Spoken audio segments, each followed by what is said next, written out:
ठाणे महापालिका क्षेत्रात एकूण 26 पूल आहेत. त्यामध्ये MMRDA, MSRDC, सार्वजनिक बांधकाम तसंच पालिकेचे उड्डाणपूल आहेत. त्यापैकी पालिकेच्या मालकीचे 8 उड्डाणपूल आहेत. कोपरी सॅटीस आणि नवीन ठाणे स्टेशन असे 2 उड्डाणपूल प्रगतीपथावर आहेत. कळवाखाडीवरील ब्रिटिशकालीन उड्डाणपूल काही वर्षापूर्वीच वाहतुकीसाठी बंद करण्यात आलाय.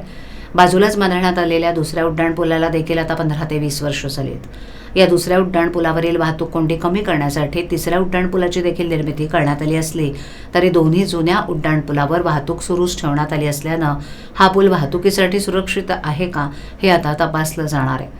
कळवाखाडी उड्डाणपुलासोबतच मुंब्र्याच्या उड्डाणपुलाचा देखील स्ट्रक्चरल ऑडिट करण्यात येणार आहे. त्याचसोबत ठाणे रेल्वे स्थानक परिसरातील वाहतूक कोंडी कमी करण्यासाठी 10 ते 15 वर्षापूर्वी बांधण्यात आलेला सॅटीस पश्चिम उड्डाणपुलाचा देखील स्ट्रक्चरल ऑडिट केलं जाणार आहे. त्यासाठी IIT या नामांकित संस्थेची मदत घेण्याचा निर्णय पालिका प्रशासनाकडून घेण्यात आला आहे. शहरातील महत्त्वाच्या समजल्या जाणाऱ्या या प्रकल्पांना जवळपास 15 ते 20 वर्ष झाली असल्यानं स्लॅब, पिलर्स, साऊंड बेअरिंग आणि सळ्यांची तपासणी केली जाणार आहे. IIT मुंबईच्या पथकानं तिन्ही पुलांची पाहणी केली आहे. पुढील आठवड्यात स्ट्रक्चरल ऑडिट करण्यास सुरुवात होणार आहे. दिवसा वाहतूक कोंडी होऊ नये म्हणून रात्री युद्धपातळीवर काम करण्याचा निर्णय घेण्यात आला आहे.